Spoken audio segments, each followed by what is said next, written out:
Hello students, we are going to continue on in our chapter 5 notes and we are beginning lesson 3 today and it's called a call to arms.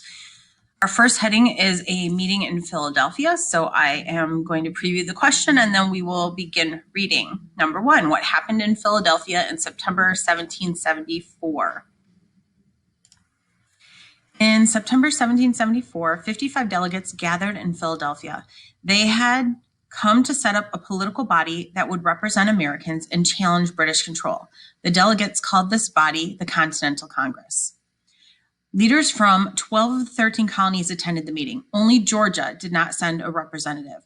Massachusetts sent fiery Samuel Adams and his lawyer cousin John Adams. New York sent John Jay, another lawyer. Virginia sent George Washington, as well as Richard Henry Lee and Patrick Henry, two outspoken defenders of colonial rights. Patrick Henry wanted the colonists to unite in firm resistance to Britain. He summed up the meaning of the meeting when he addressed the delegates on its second day.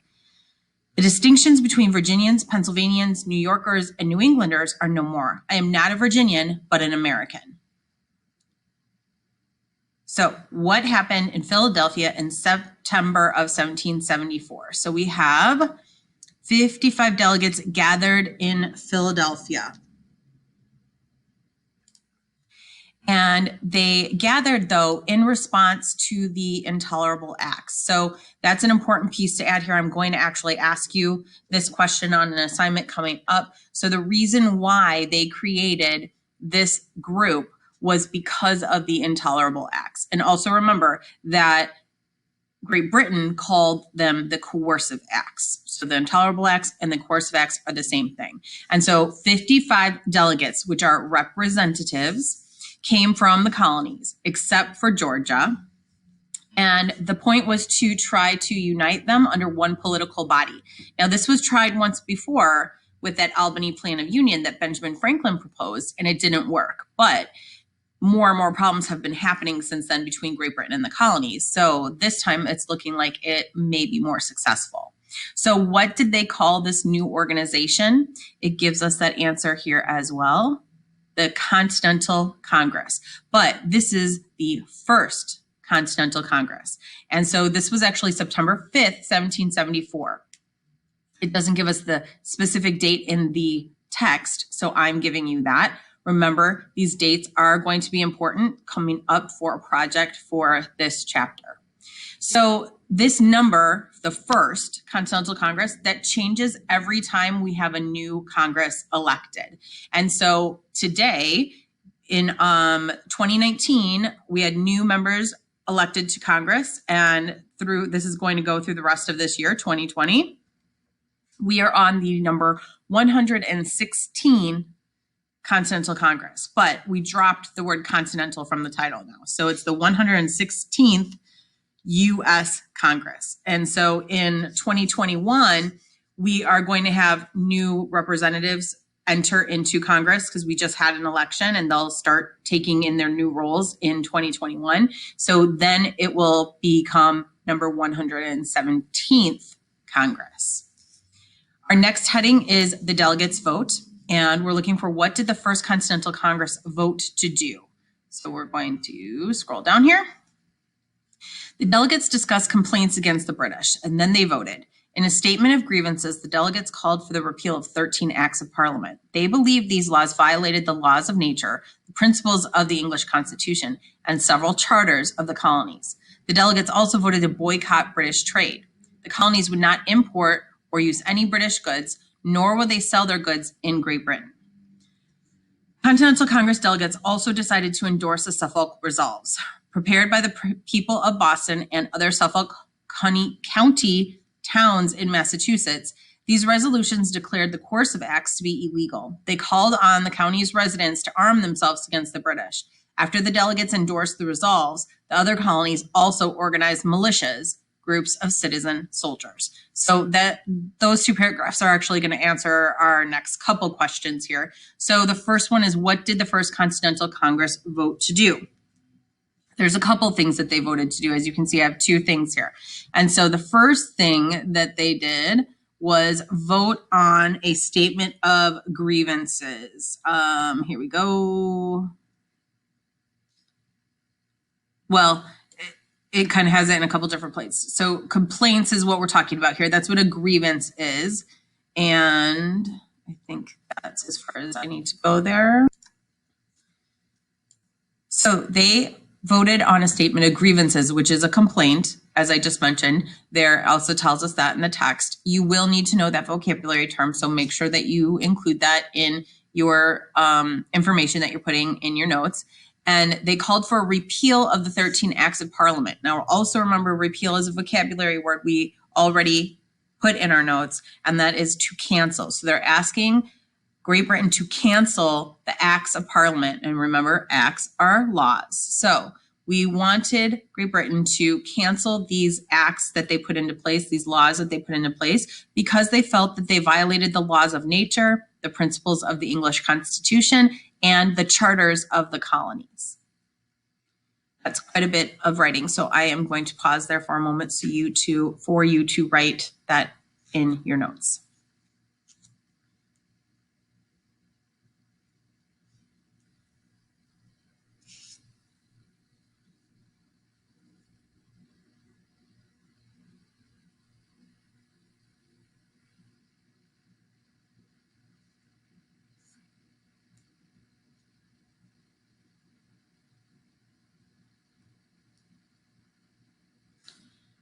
The second part here is also in this first paragraph, that they voted to boycott British trade. So we've already talked about a lot of boycotts that were going on in the colonies, but now they're going to all agree on this together. Remember, every colony is there except for Georgia.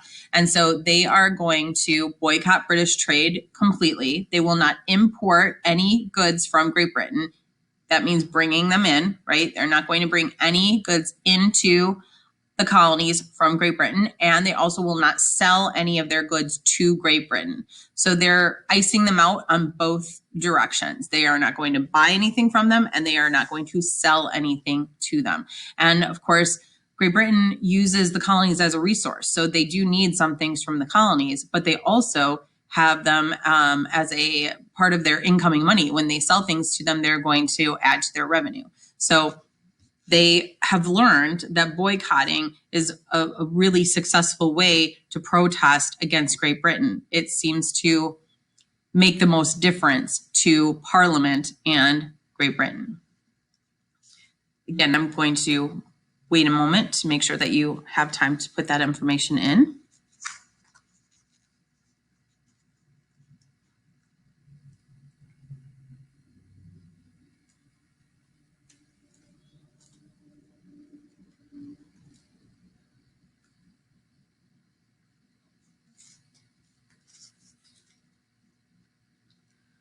So our next question is going to be coming from this second paragraph here in the text. And the question is, well, we're actually kind of completing the sentence is what we're doing here. The Suffolk Resolves declared the course of acts illegal, and they also asked colonists to what? So we're going to look here in the text that they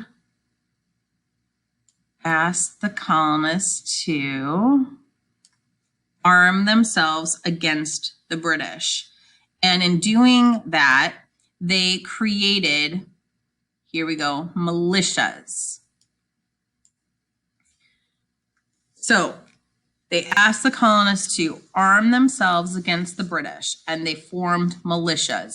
And a militia, we talked about this word a little bit before. We also defined this word before, but now I'm going to define it again here for you so that you recall what it is. It's a group of regular citizens who volunteer to fight in emergencies. Remember that the 13 colonies are an extension of Great Britain, right? They are under the rule of Great Britain. Great Britain is their government, and Great Britain is the one who has the army. The 13 colonies do not. So they don't actually have soldiers who are going to be able to fight up against the British. And so they need to organize regular citizens who are willing to fight against Great Britain. And these Suffolk Resolves were put into place on September 9th, 1774.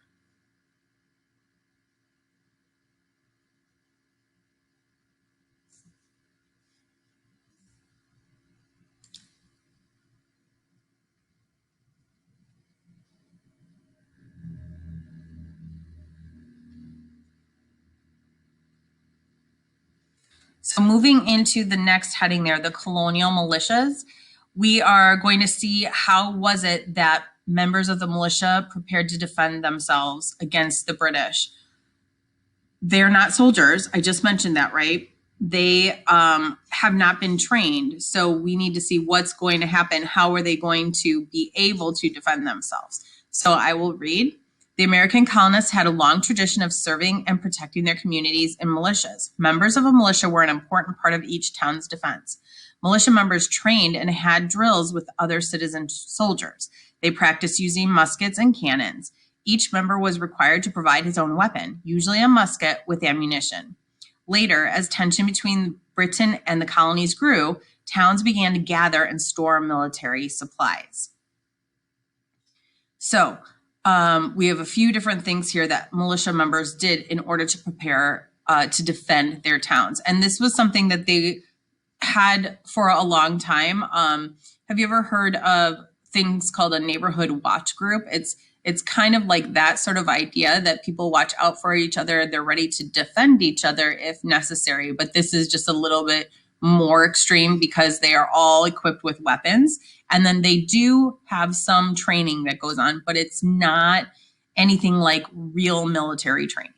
Okay, so the first thing that we're going to include here, though, is that they did train and have drills with other citizen soldiers, because even though they know how to use weapons, they don't necessarily know how to use them under pressure. And so they have to be, drills on how to load their weapon really quickly and be ready and listen for someone to give them the order to fire and know where they need to be and how they need to protect each other. So they had to train with other citizen soldiers. They also practiced using their muskets and their cannons, and I will show you in a moment what a musket is, but it's a gun, and it looks actually similar to a rifle, but I will show you that in a moment. And they were required to provide their own musket and ammunition. Remember, there is no government that is for all of the 13 colonies, so there's no one to provide these things to the militia. So they had to provide their own musket and their own ammunition. And they also began to gather and store military supplies because they knew that they were going to need them. And the more that they stored up, the more prepared they would be.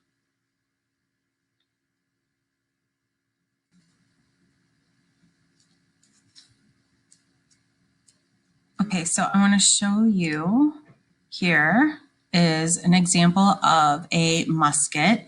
And a musket also had what's called a bayonet on it. And that's this right here. That is like a knife that has this little part on it right there that fits right on the end of the rifle. So then it can also be used for them to actually fight like hand-to-hand kind of combat, because muskets can only fire one bullet at a time. And so they are going to have to reload every single time they fire, and they may not always get a chance to do that if they're in close combat. So they may fire and then they have to be ready to defend themselves with the bayonet.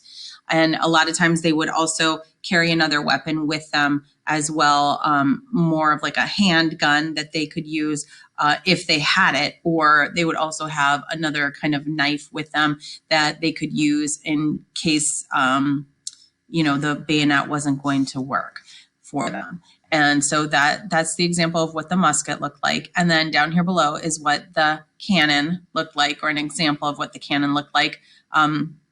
This part here on the back is what they used to hook to horses or mules, and to be able to bring them with them from place to place.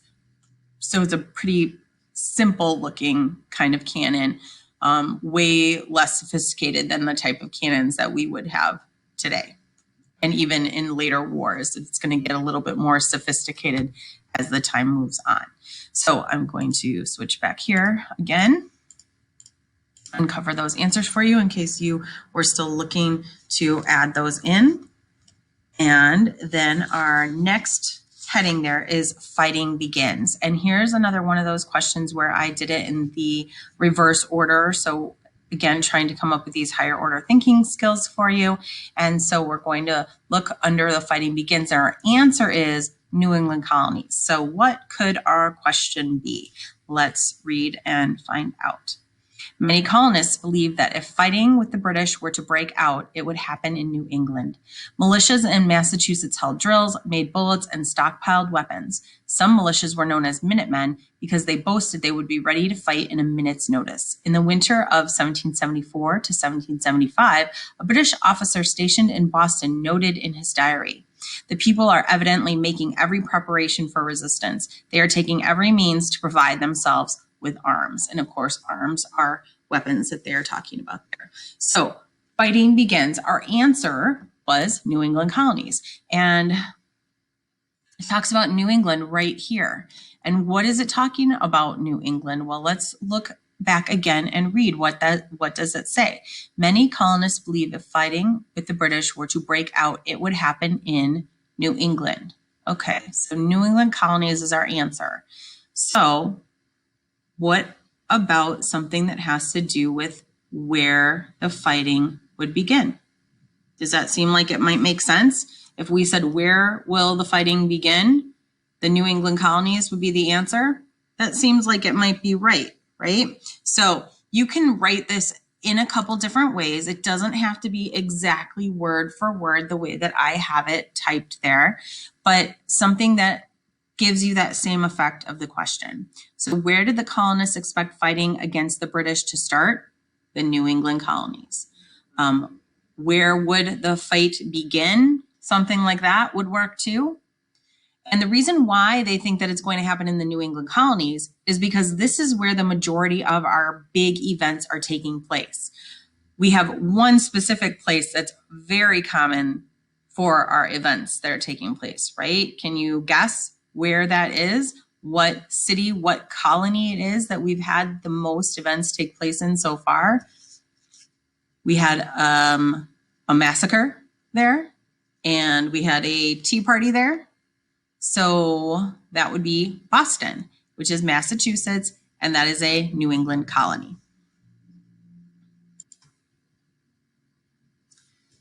Okay, so our next question also comes from what I already read, and that was who were Minutemen, and that is highlighted here in yellow for us.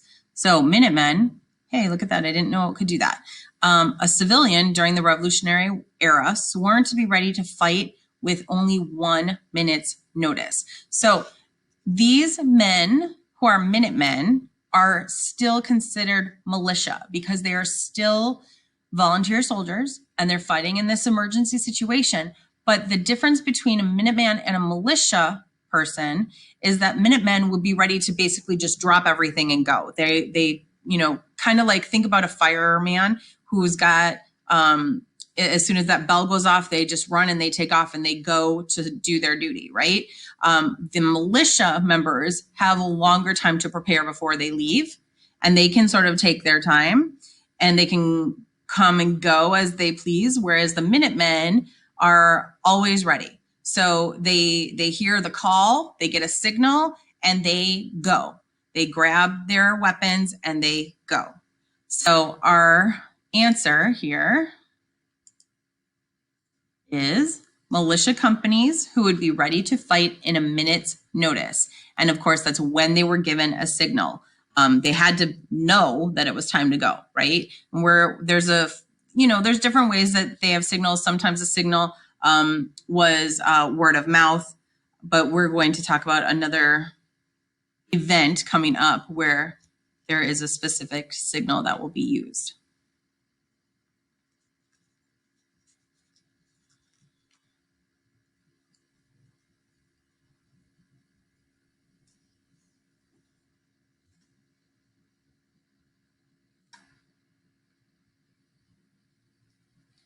So our next heading is Great Britain sends troops. And we're looking for how did the British prepare for conflict against the colonists?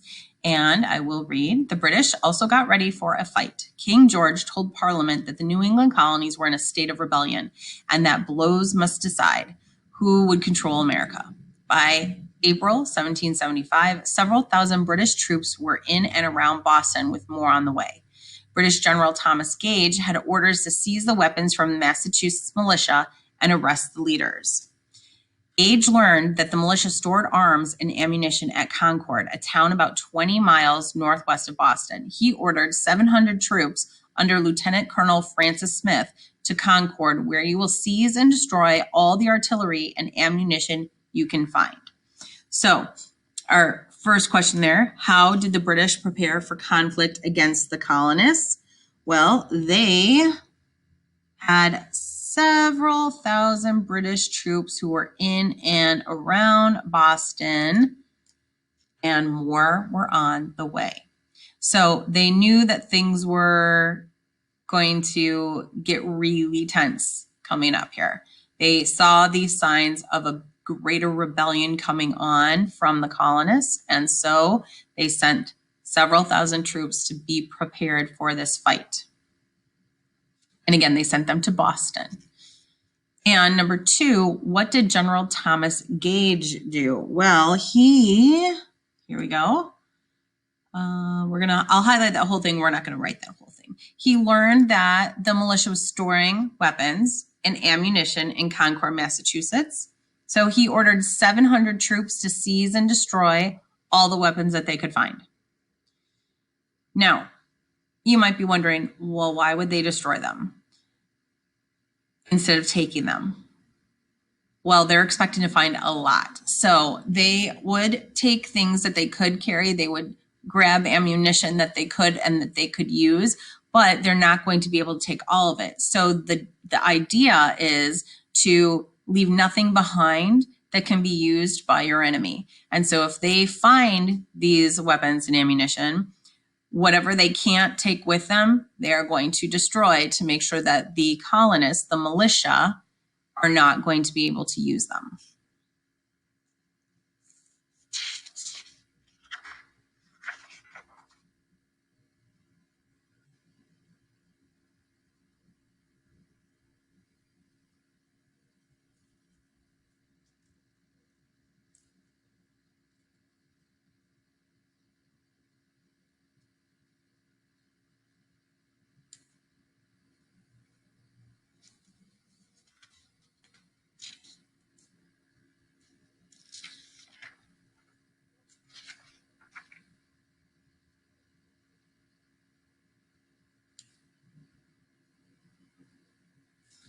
Okay, we're going to move on to British on the move. And we're looking for who was on the lookout for the colonists. So again, I will read before I switch the page there. On the night of April 18, 1775, colonial protest leader Dr. Joseph Warren walked through Boston. Watching for any unusual activity by the British, he saw troops marching out of the city. Warren alerted Paul Revere and William Dawes, members of the Sons of Liberty. Revere and Dawes rode to Lexington, a town east of Concord, to spread the word that the British were coming.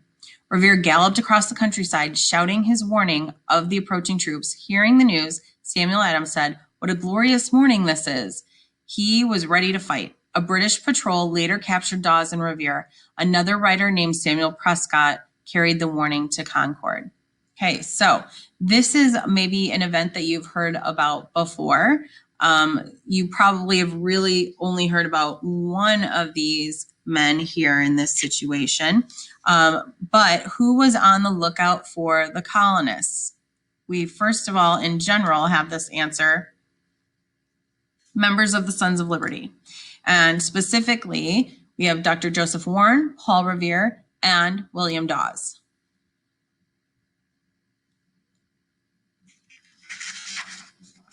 So their job was to warn the Minutemen. And they came up with a signal. We mentioned that before, that the Minutemen would be ready to fight when they got a signal.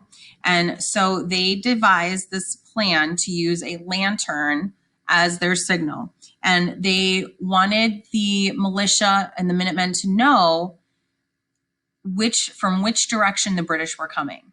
And so they decided that they would hang lanterns in the church tower, because that could be seen from all around in their town. And so they would hang lanterns in the tower, and they would hang only one if the British were coming by land, and they would hang two if they were coming by sea. And so then the Minutemen knew where they needed to be in order to defend themselves against the British.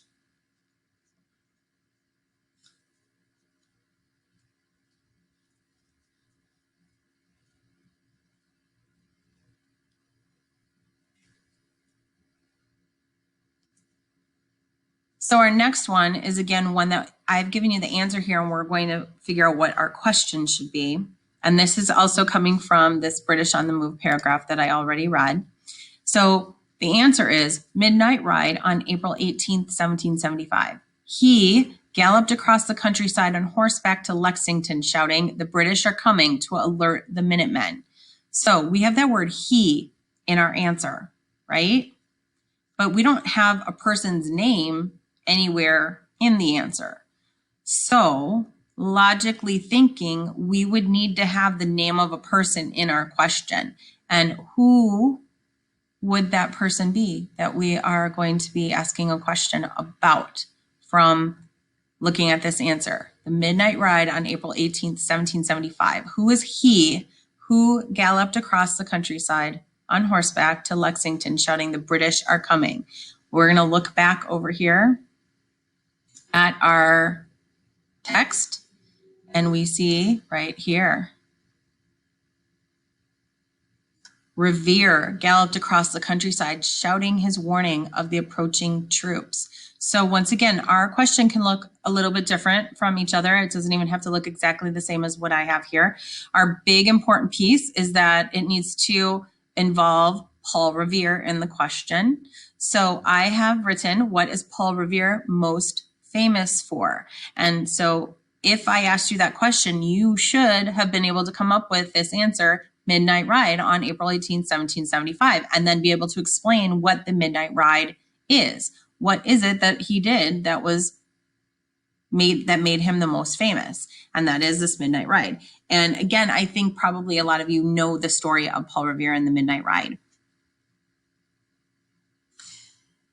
Now I'm going to, you are going to see a little video clip about Paul Revere and the Midnight Ride, not today, but you are going to see one that you will actually see that the famous story about this is that he yells, "The British are coming," to warn the Minutemen, but he doesn't actually say those words. This is, again, the way that history, our stories of history, are a little bit different here or there.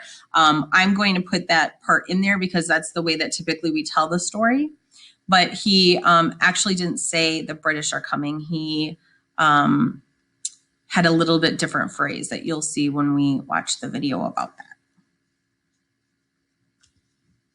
I'm going to leave that there for another moment in case you still need to write that information in.